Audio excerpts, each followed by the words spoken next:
So, you've just come from roughly where? From the east?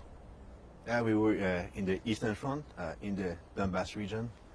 What was that like? I have one word to describe, and it's just hell. Yeah, hell. And why? Because every day you're getting casualties. Every day you're getting your friends getting killed. And it's days after days. And most of the missions, actually, of my friends that they come from the Marines, from the States, it was just going to recover dead bodies of our friends that were killed in action from their previous patrol. So, yeah, it was life over there for us. What has been your main job there?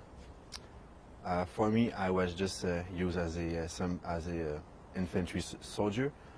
Actually, I was paired up with the Canadian sniper Wali, so I was his teammate. So we were always together, and I was making sure to help him as much as I can, and I was always following him everywhere. I was carrying ammunition.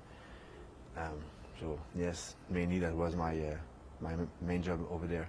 Did you find yourself in direct contact? Oh yes. Oh yes. You want to take me through that? So you're not talking about just artillery. You're talking about direct contact. So are we talking about just the east, or can I talk about? You can talk about wherever you want. Yeah. Okay. Yeah. So I mean, me and Wali's first missions in Irpin. It was to go into a apartment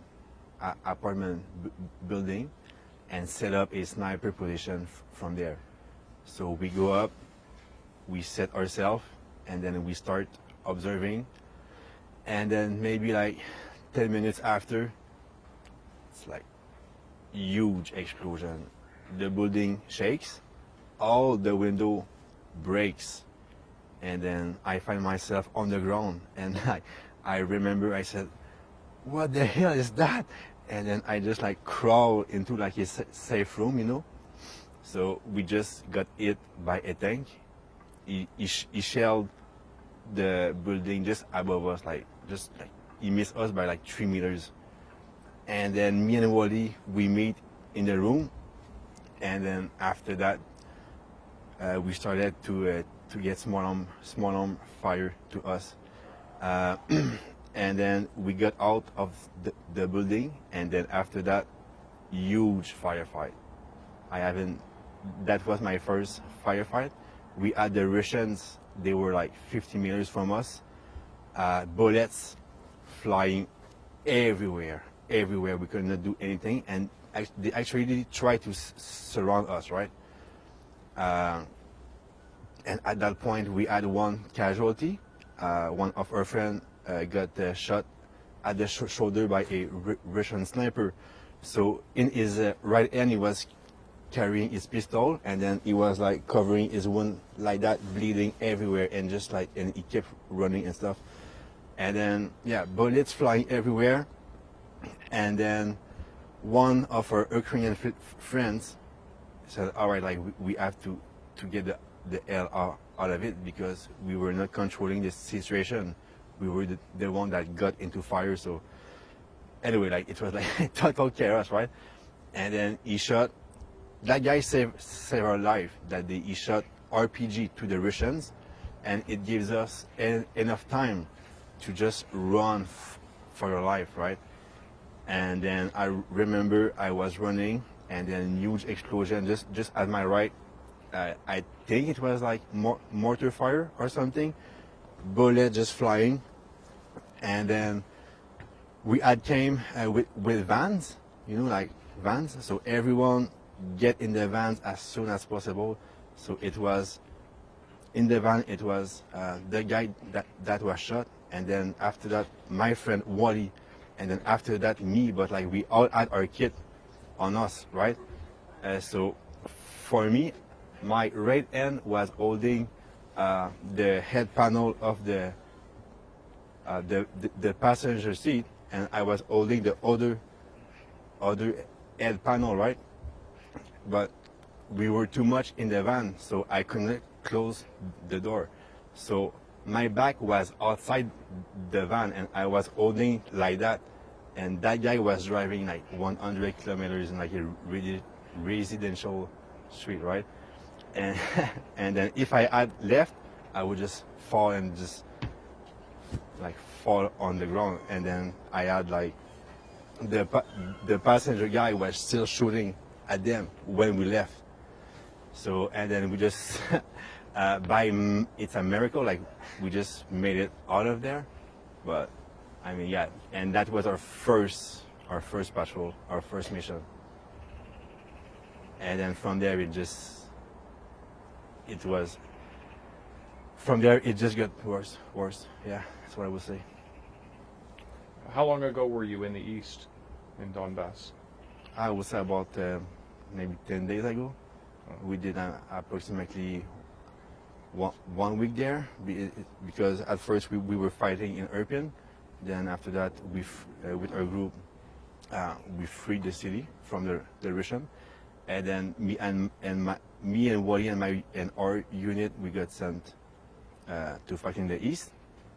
And then, yeah, in the east it was total different experience because in Irpin it was mainly urban fighting, but in the east it was like the vibe was like World War II. It's like rain, mud, fields, trenches.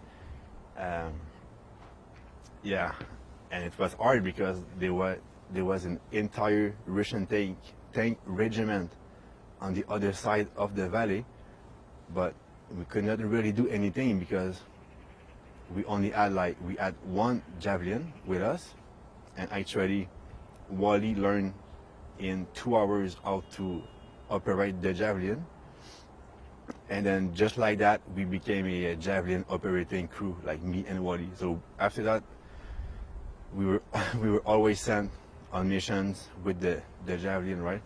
But the tanks, they were too far away for us to engage with the Javelin. So every time we would go out, they would just shoot at us. And then there was one morning. That one morning, me and Wali, we left. The mission was to go on a one-day mission, right? Like in the little forest to observe. If tanks approach, we engage them with the Javelin. So 5 o'clock, it's me and Wali. We walked there. We walked there. It was like 1.5 kilometers in the mud and stuff. And then we arrived on our position, and there was like a trench, and there were already 2 of our friends, Ukrainian, in the trench, right? So Wali looked at me and he said, "Hey buddy, like, can you just stay in the trench? Like, you don't need to be outside." And I was like, "All right, man. You know, like, it's pretty boring to just sit in a trench when your buddy like is doing some work." But you know, I listened to him. And then I go in the trench, and then the two Ukrainian friends, they come out of the trench, right? And then Wali said to them, "Hey guys, go back in the trench." And they just did not listen, and they were just smoking just beside the trench and stuff. And then Wali went a little bit further to observe like the Russian tanks he could see with his binoculars. And then for me, what I remember is I was in the trench, and then I removed my helmet, right? And then I put it on the ground, and like the sun is coming out, and like, it's a pretty good day. Maybe I will go out and just like talk to my Ukrainian friends, right? So I'm about to come out. I put my first feet on the little step, and then it just happened. Huge explosion. So I fell in the trench on my back, and it's just like in the movies, like in my ears, like ding, like that little sound. Then I'm like, what the hell? And then I get up, that's and then I understood what had happened. Like we just got shot by a Russian tank, and it was like very precise shot. They could see us very good, right? They shot right between our two friends, and then I got up, I put back my helmet, and I look, I see one of my friends dead. Is not moving. He's not moving. He's just lying on the ground. He's dead. It's sure he's dead. Like there's no way to survive that. And then I looked to the other one. He was like just a couple of feet from me, and then he was still breathing but no legs. He didn't have any legs. And then we made eye contact. I looked at him. He looked at me. And then after that, his head just like started to move on his right, and you could see his body crisping and stuff. So he just like passed away in front of my eyes. So I was like, all right. So yeah, just two of my friends died in front of my eyes. So and then after that, me and Wali. I mean, Wali saved my life on that day, because he told me to stay in the trench. But after that, me and Wally just got together. And then it's funny because Wally like was saying things like, I wonder if I can get them with the Javelin from here. And I was like, bro, we need to get the hell out of here. Like, there's nothing we can do. Like, we need to get out of here.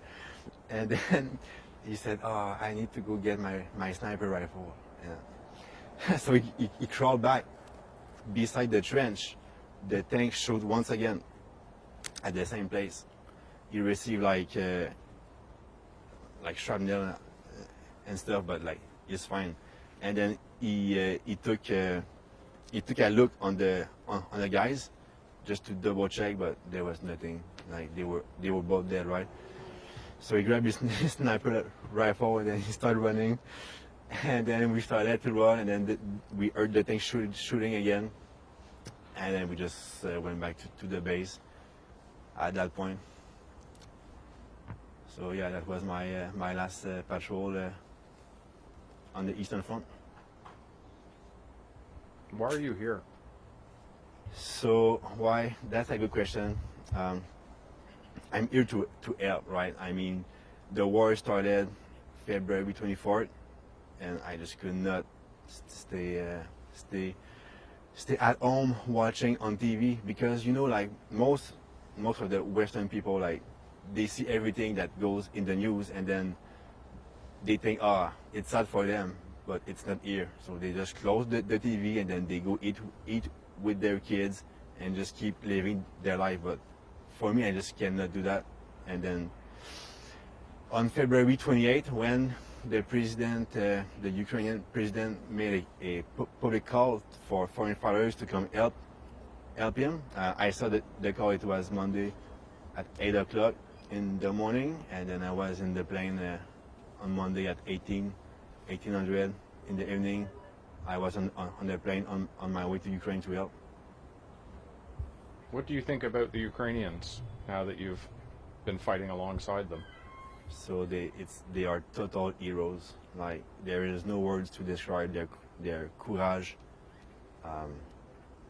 They are very good fighters, and every single of them is ready to fight until death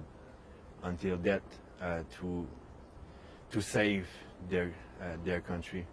So for us, we are lucky. We can always go back home and like try to live a normal life, but for them, no. Like they can, like their home is the one at war, so that they don't have any choice to keep fighting, no matter what happens. Speaking of back home, what do you say to your family? Vos familles. I'm saying I am sorry for like all the stress that I am giving you, but I think I have a job to do here. I want to do my part. I want to help those guys. So Yeah, and I hope they understand. Just one thing, it struck me because you wear the Canadian flag very proudly. Oui, Do you think Canada should be doing more? of course. Yes, sir. We are talking here about a country that has been invaded totally by an other country, right? And we are talking about civilians dying every day. In Mariupol, they had 10,000 civilians dying. 10,000 civilians dying. Like, I don't know if you realize. I was fighting in Irpin, and then we found mass grave in Bucha, right? So I understand that Ukraine is not part of NATO, right? But my feel is that the world has let down Ukraine in a whole. Just using the excuse, okay, Ukraine is not part of NATO, so we will just like sit back and watch, and good luck. And I mean, I would just like to say thank you for like money, weapons, and stuff. But at the end of the day, if NATO had stepped in, the war would have been done in like less than a week, right? And but because everyone sit back and watch, well, we are seeing all those civilians dying, and now it's day one of the war, and it's still not over. And even the President Zelensky himself, he said that the sanctions are not doing anything. Like, you know, like, thank you for the sanctions, but it's not gonna stop the war. It's not gonna do anything. What do we need? We need boots on the ground. We need troops. We need to unite together and help Ukraine. That's what we need. Prayers, I'm sorry, but it doesn't do anything. Money, yes, it helps.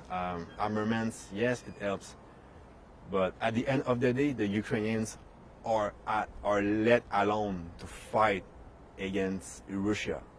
We let the Ukrainians fight alone against Russia, and I don't have any words for this. I'm just so. That's why I had to come here to help them, because I feel that the world had let down the Ukrainians.